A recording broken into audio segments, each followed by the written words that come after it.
Hola, es el profesor José Gabriel Zambrano y hoy veremos nuestra última clase de glándulas salivales. Recuerden que en la primera clase hablamos de la sialona como unidad estructural básica de las glándulas salivales. Ahora nos falta por comprender la estructura histológica de las glándulas salivales mayores y menores que veremos en esta clase del día de hoy. Las glándulas salivales pueden clasificarse en glándulas salivales mayores que constituyen verdaderos órganos secretores de la saliva y son considerados órganos básicamente porque tienen una estructura histológica compleja constituida por un muy bien elaborado y complejo estroma y parénquima glandular. Mientras que otro grupo de glándulas son consideradas menores porque tienen una estructura más rudimentaria, menos compleja y están distribuidas por toda la mucosa bucal. Aquí en esta clase iniciaremos hablando de las glándulas salivales mayores. Ellas generalmente constituyen pares de glándulas. Existen las glándulas parótidas, dos pares o dos glándulas parótidas que hacen un par, glándulas submaxilares, otro par y otro par de glándulas sublinguales. Ellas son las glándulas salivales mayores. Como bien les dije anteriormente, son verdaderos órganos porque tienen una estructura histológica compleja formada por un estroma, específicamente por una cápsula que delimita muy bien a estos órganos glandulares y tabiques que las van a dividir en lóbulos y lobulillos.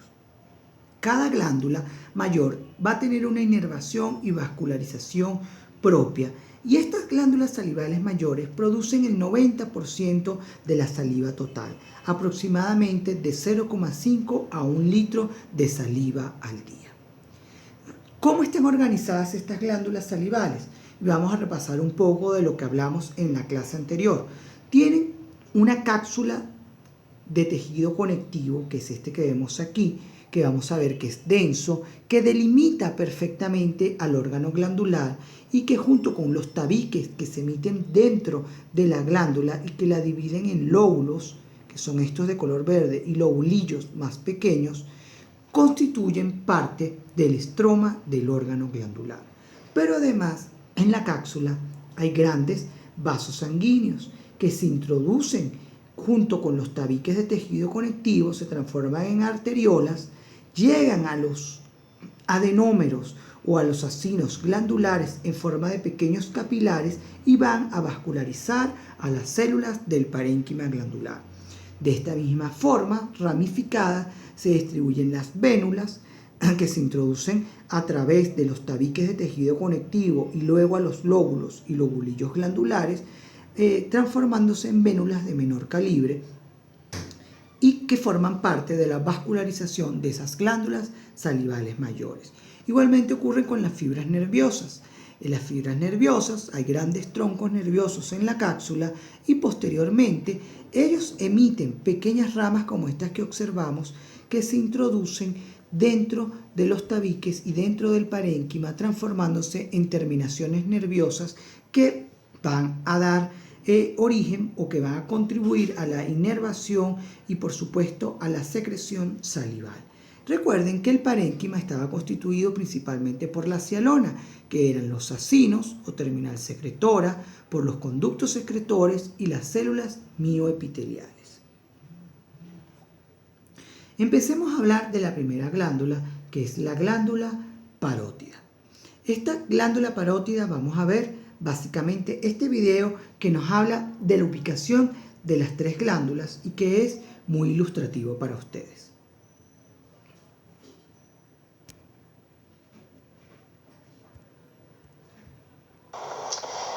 En este caso vamos a analizar las grandes glándulas salivales del organismo. Si nos fijamos, tenemos esta primera glándula, que es la de mayor tamaño, que es la denominada glándula parotidia.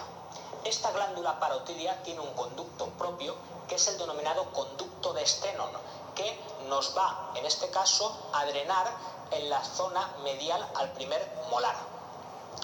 A este nivel localizaremos también las glándulas submaxilares. En una visión en el otro panorama localizaríamos de nuevo la glándula submaxilar y a este nivel localizaríamos las glándulas sublinguales que se sitúan justamente, como dice su nombre, por debajo de la lengua.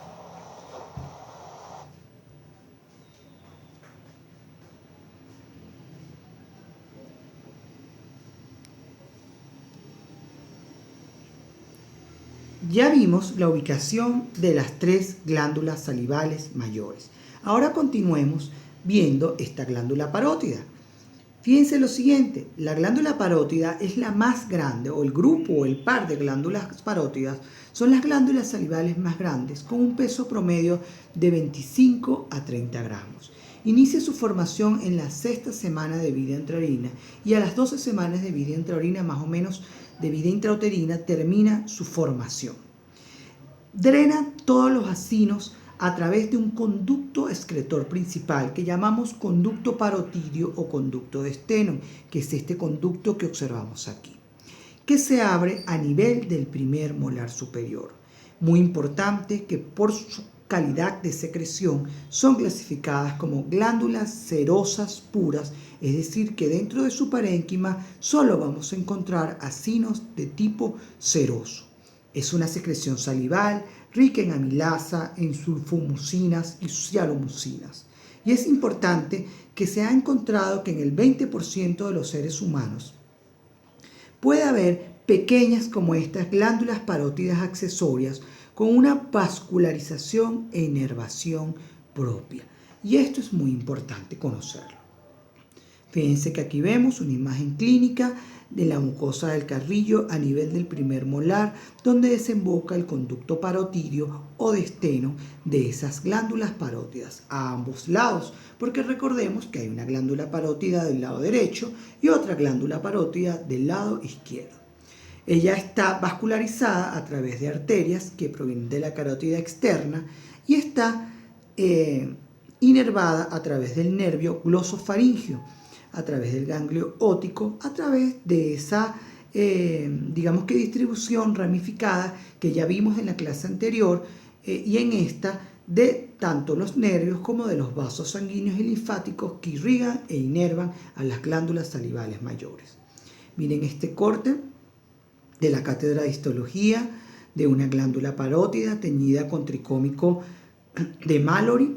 Fíjense que aquí podemos observar esta cápsula de tejido conectivo que delimita perfectamente a la glándula parótida.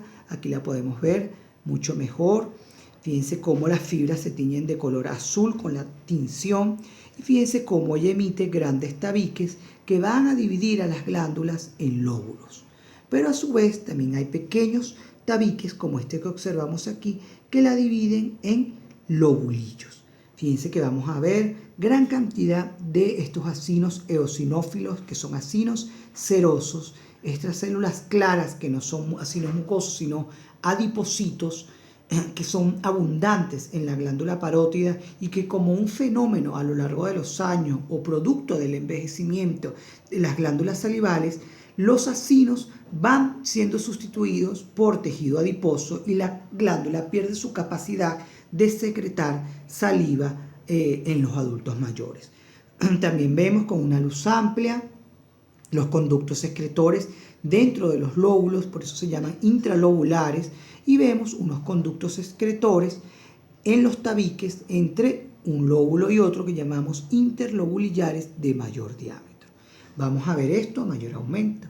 Fíjense que a mayor aumento podemos ver gran cantidad de estos pequeños acinos, que son los acinos serosos. Fíjense que vemos conductos excretores intralobulares. Fíjense cómo vemos estos pequeños tabiques que dividen a la glándula en lobulillos. Esto todo es un lobulillo. Y tabiques mucho más gruesos de tejido conectivo que la divide en lóbulos. Vamos a hacer zoom y fíjense cómo vemos las características típicas que ya vimos en la clase anterior de los acinos serosos, los conductos excretores y el tabique de tejido conectivo. Ahora hablemos de la glándula submaxilar y vamos a repasar nuevamente el video que vimos sobre la localización de las glándulas salivales. para ver dónde está ubicada la glándula submaxilar. Ella generalmente está ubicada muy cerca del ángulo de la mandíbula en un área que se llama fosa submaxilar. Vamos a analizar las grandes glándulas salivales del organismo. Si nos fijamos, tenemos esta primera glándula, que es la de mayor tamaño, que es la denominada glándula parotidia. Esta glándula parotidia tiene un conducto propio, que es el denominado conducto de Stenone, que nos va, en este caso, a drenar en la zona medial al primer molar. A este nivel localizaremos también las glándulas submaxilares. En una visión en el otro panorama localizaríamos de nuevo la glándula submaxilar y a este nivel localizaríamos las glándulas sublinguales que se... Ya vimos la ubicación de la glándula submaxilar. Fíjense que ella está ubicada justamente por debajo del músculo miloioideo a nivel del ángulo de la mandíbula. Esto lo verán con mucho mayor detenimiento en anatomía humana. Es el segundo par de glándulas salivales más grande, con un peso que va de 7 a 15 gramos. También inicia su formación luego de la parótida en la sexta semana de vida intrauterina y termina su formación aproximadamente a las 12 semanas de vida intrauterina. El conducto a través del cual desemboca toda la secreción de esa glándula submaxilar, que es este que vemos aquí, se llama conducto de Wharton y se abre a nivel de las carúnculas linguales, a ambos lados del frenillo lingual.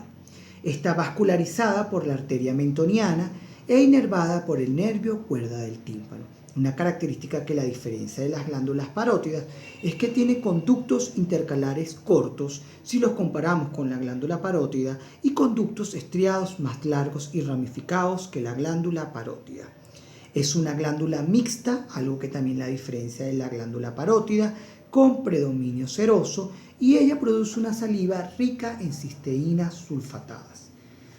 Fíjense que aquí vemos la localización de esa glándula submaxilar, muy cerca del ángulo de la mandíbula, en la fosa submaxilar, por debajo de este músculo que es el músculo miloioideo, y fíjense cómo sale de ella el conducto de Wharton, que va a desembocar en el piso de boca a nivel del frenillo lingual. Aquí vemos un corte histológico de esa glándula teñido con hematoxilina y eosina, donde vemos básicamente esta cápsula que se ha perdido un poco por el procesado de tejido conectivo que la delimita, los tabiques que vemos aquí de tejido conectivo que la divide en lóbulos, este es un lóbulo y este es otro, y a la vez vemos pequeños tabiques como estos que la dividen en pequeños lobulillos. Fíjense que los claros, aquí sí son los acinos mucosos, los eosinófilos, los acinos serosos, vemos conductos intralobulares y conductos interlobulares en los tabiques. Veamos esta hermosa imagen con tricómico de Mallory, donde podemos ver el tabique de tejido conectivo grueso que la divide a la glándula submaxilar en lóbulos, y vemos pequeños tabiques como estos que la divide en pequeños lobulillos, como vemos aquí. Fíjense que aquí vemos perfectamente el acino mucoso, acinos serosos, conductos excretores intralobulares o lobulillares, que acuérdense que están conformados por conductos estriados e intercalares, y estos grandes conductos son los conductos interlobulares, que son los conductos excretores principales. Fíjense que observamos arterias como esta que vemos aquí con eritrocitos en su interior y vasos sanguíneos de menor calibre. Vamos a hacer zoom para que puedan ver básicamente los tipos de acino. El acino mucoso, el acino seroso, el conducto excretor, un conducto excretor principal. Fíjense cómo podemos ver su epitelio pseudoestratificado, y una arteria con sus paredes elásticas y de tejido conectivo. Perfecto. Ahora hablaremos de la glándula sublingual y vamos a ver dónde está ubicada esa glándula sublingual.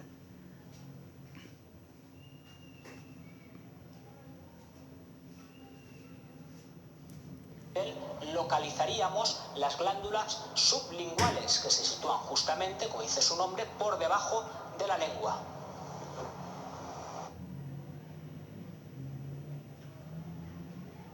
Perfecto. Como vimos, la glándula sublingual se ubica por debajo del piso de la boca, por debajo de la lengua, por encima del músculo miloideo que marca el límite entre un tipo de glándula y otra.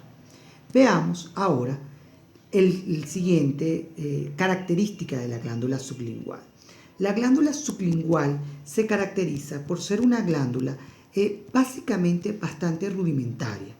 Es una glándula que no tiene tan desarrollado las estructuras como la vimos en la glándula parótida y en la glándula submaxilar. Vamos a cerrar la presentación y la abrimos nuevamente porque se congeló en esa diapositiva. Entonces fíjense que es importante saber que de las tres glándulas salivales mayores, la glándula sublingual es la más rudimentaria, la más pequeña y la que tiene menos desarrollado algunos organelos. Y vamos a ver básicamente cuáles pueden ser sus diferencias con respecto a las otras dos glándulas salivales mayores, además de tener una estructura histológica mucho menos compleja. Una de las principales diferencias, y la vamos a ver, es que es una glándula mixta con secreción predominantemente mucosa, a diferencia del resto de las glándulas salivales mayores, que como vimos eran una serosa pura, la parótida, y la otra era una glándula mixta con predominio seroso. Y fíjense, es la más pequeña, pesan apenas 3 gramos. Su formación se inicia luego, en la séptima a octava semana de vida intrauterina.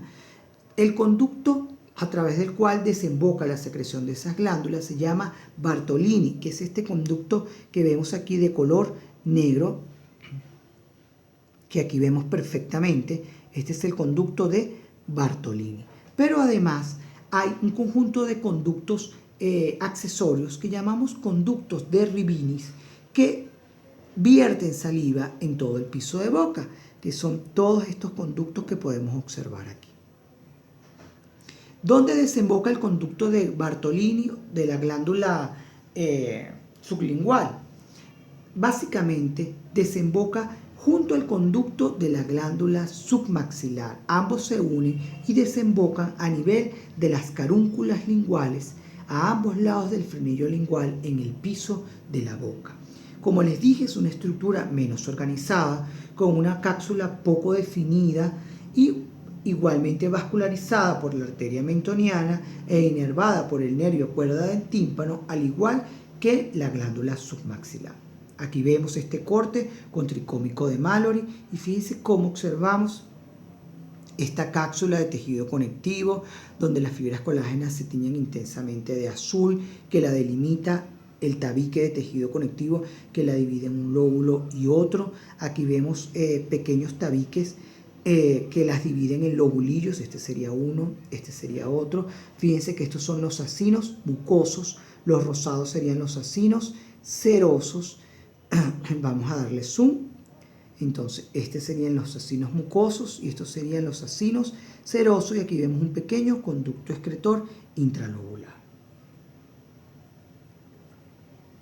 Aquí lo vemos a mayor aumento, fíjense, se ve el tabique de tejido conectivo con los conductos excretores interlobulares, vemos los acinos mucosos, los acinos serosos y fíjense que aquí vemos algunos acinos mixtos que se denominan semilunas de von Ebner. Miren, aquí vemos una porción mucosa y una semiluna serosa. Recuerden que esto es un efecto o un artificio que se observa debido a que las células mucosas se aumentan de tamaño o se tumefactan producto de la fijación y desplazan a las células serosas hacia el extremo. Pero en la vida real están intercaladas una célula mucosa con una célula serosa.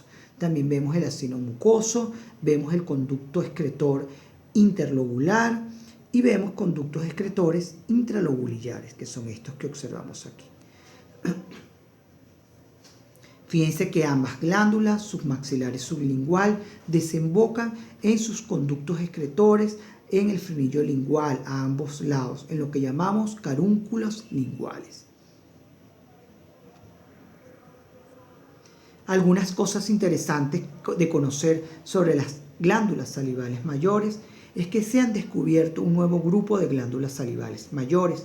Fíjense bien, aquí vemos en amarillo fosforescente las glándulas salivales. Vemos la glándula salival parótida, la glándula submaxilar, fíjense que está en el ángulo de la mandíbula por debajo del músculo miloideo y está en la región preauricular, y la glándula sublingual por debajo del piso de la boca. Y fíjense cómo vemos en la base del cráneo estas glándulas que son denominadas glándulas tubáricas. Esta que observamos aquí es la glándula lagrimal. Fíjense que aquí la vemos, que está ubicada en una fosa que se llama fosa tubárica en la base del cráneo, digamos que en el límite entre la base del cráneo y la faringe ¿sí? Básicamente, y miren su forma en color amarillo, en tridimensional, una forma alargada ubicada en ese sitio. Entonces, un grupo de investigadores de los Países Bajos descubrieron estas nuevas glándulas salivales mayores llamadas tubáricas y lo hicieron básicamente por error o digamos que por un hallazgo. Hicieron un examen que se denomina PET en un paciente con carcinoma de próstata para descartar la presencia de metástasis a distancia del cáncer y descubrieron la presencia de estas glándulas tubáricas e hicieron un estudio y descubrieron que en 100 pacientes también había la presencia de esta glándula, es decir, que no era única en este paciente inicial, sino que algunas personas, habría que ver si todos tenemos estas glándulas tubáricas en la base del cráneo. Están ubicadas justamente, como les decía, en la base del cráneo, en la fosa tubárica, de ahí su nombre, y parece ser una glándula mixta con predominio de secreción serosa. Y puede tener un papel importante en la secreción de la saliva que lubrica a la orofaringe y que contribuye a la deglución de los alimentos. Les invito a hacer un cuadro comparativo entre las 3 principales o 4 glándulas salivales mayores, donde coloquen su localización, su tamaño, peso, secreción, acinos, conductos, las características de sus conductos excretores, de su cápsula y alguna otra característica importante que valga la pena resaltar. Y los invito a colocar esas actividades en el foro de dudas y actividades de glándulas salivales. Para terminar con las glándulas salivales mayores, vamos a colocar este video acerca de las glándulas tubáricas. Debo recordarle que todos los artículos y videos de esta clase están colocadas en el campus virtual. Pueden perfectamente revisarlas. Fíjense, se ha descubierto una glándula secreta en el cuerpo. Fíjense cómo vemos los 3 pares de glándulas normales, parótida, sublingual y submaxilar. Y fíjense cómo descubrieron un nuevo par de glándulas en la base del cráneo a través de un scan. Aquí la vemos en la parte dorsal de la nasofaringe, entre la nasofaringe y la base del cráneo, y se descubrieron en 100 personas que luego fueron evaluadas a través del scan. Y una evaluación microscópica también logró identificar a la glándula mixta con secreción serosa y lograron hacer una reconstrucción en 3D. Esto podría tener muchas implicaciones en la patología de glándulas salivales y también en aquellos pacientes que van a ser sometidos a radioterapia de cabeza y cuello por cáncer de boca. Procedimiento que había afectado muchísimo la función de las glándulas salivales mayores. Entonces, una vez ha hecho sus actividades, recuerden colocarlas en el foro de discusión de este tema. Ahora hablaremos de las glándulas salivales menores, y se llaman menores porque tienen una estructura histológica menos compleja que las glándulas salivales mayores. Están formadas por de 600 a 1000 glándulas salivales menores que están distribuidas por casi toda la cavidad bucal. Se inicia su formación mucho después, al 3er mes de vida intrauterina, y como la mayoría de las glándulas, tanto mayores como menores, continúan su secreción o su diferenciación o maduración, luego del nacimiento en los primeros años de vida intrauterina. Produce del 6 al 10% total de la saliva. Son pequeñas unidades formadoras formadas por grupos de acinos que se encuentran en la mucosa o en la submucosa de diferentes partes de la cavidad bucal. Sin embargo, no hay glándulas salivales menores en la encía, en la zona anterior del paladar y en la parte anterior de la cara dorsal de la lengua. Como les dije, son estructuras menos organizadas y con una cápsula poco definida. Algunas hasta no llegan a poseer cápsula, poseen un sistema ductal rudimentario y la mayoría son mixtas con predominio mucoso y de inervación parasimpática. Sin embargo, vamos a ver que hoy en esta clase que pueden haber algunas glándulas que no necesariamente sean mixtas con predominio mucoso, son muy pocas, pero básicamente pudieran encontrarse y las vamos a ver en esta clase. De acuerdo a su ubicación pueden clasificarse en palatinas, que pueden ser las ubicadas en el paladar óseo, en el paladar blando y en parte de la orofaringe, las retromolares, que también están en la zona retromolar y en los pilares anteriores y posteriores, las glándulas linguales en la lengua, glándulas labiales en los labios y las glándulas bucales que encontramos en la mucosa del carrillo.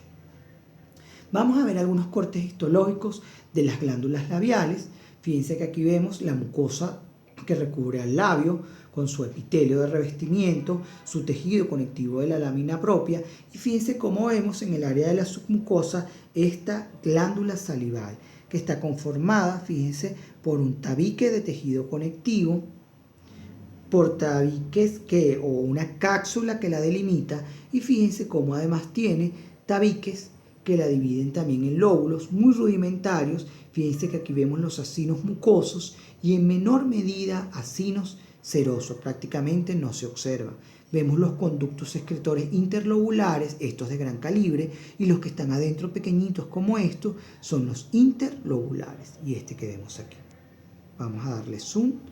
Aquí vemos el conducto excretor interlobular, el acino mucoso, un acino seroso y conductos excretores intralobulares o intralobulillares. Aquí vemos un mayor aumento, fíjense que vemos los tabiques de tejido conectivo y vemos un pequeño lobulillo glandular perfectamente delimitado. Miren cómo observamos los acinos mucosos, los acinos serosos y los conductos excretores intralobulillares.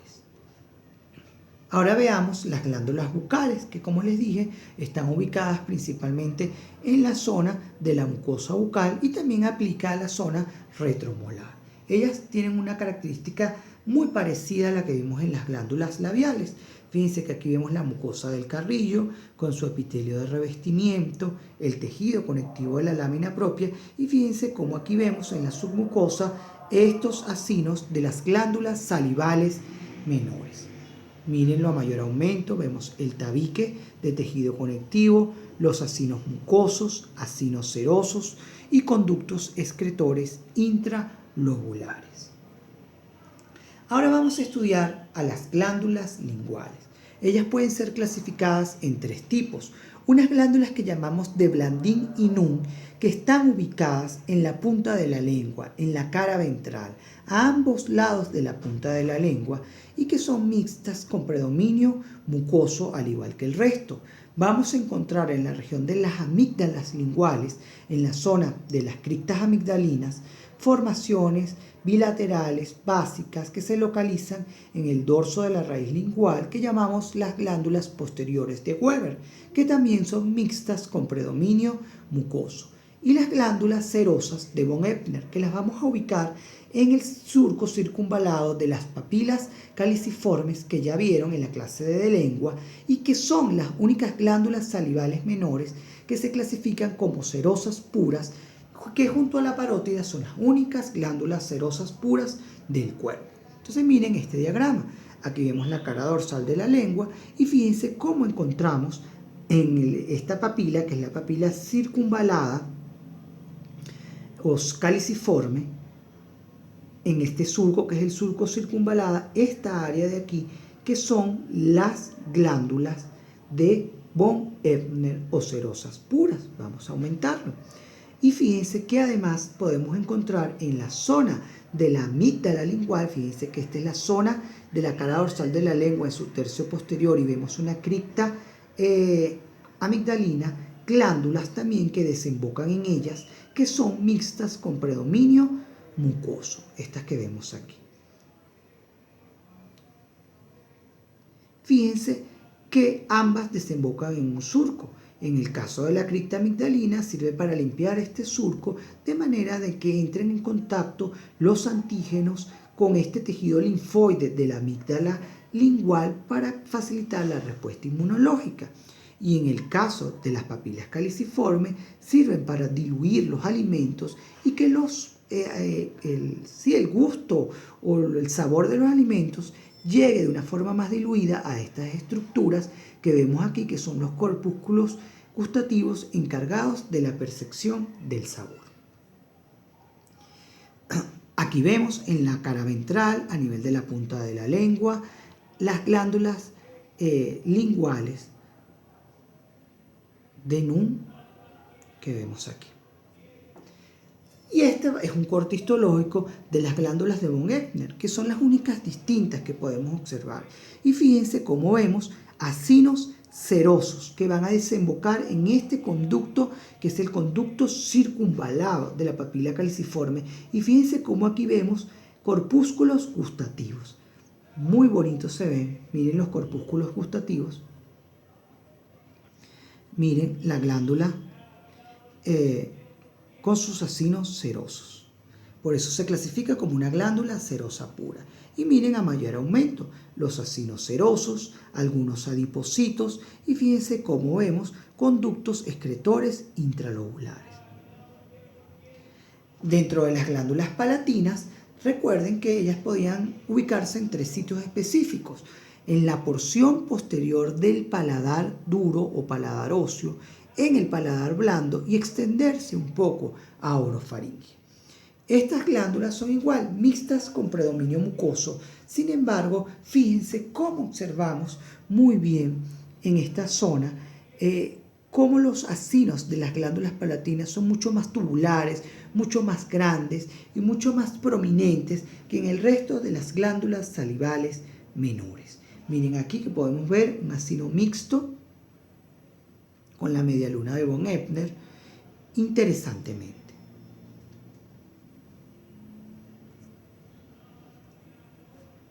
Ya con esto hemos terminado la clase de glándulas salivales en su segunda parte, donde hablamos de glándulas salivales mayores y menores. Si tienen alguna duda, recuerden ir al foro sobre el tema y colocar las actividades del cuadro comparativo entre las glándulas salivales mayores y también el cuadro comparativo de las glándulas salivales menores en nuestro foro sobre el tema. Es importante recordarles que esto tendrá, todos aquellos alumnos que participen en estas actividades tendrán una consideración en su nota definitiva de la materia. Terminamos con estas palabras de Lao Tzu. La amabilidad en palabras crea confianza. La amabilidad en pensamientos crea bondad y la movilidad en actos crea amor. Recuerden salir a su casa estrictamente a las actividades necesarias. Yo me quedo en casa y trabajo desde casa para ustedes. Muchas gracias.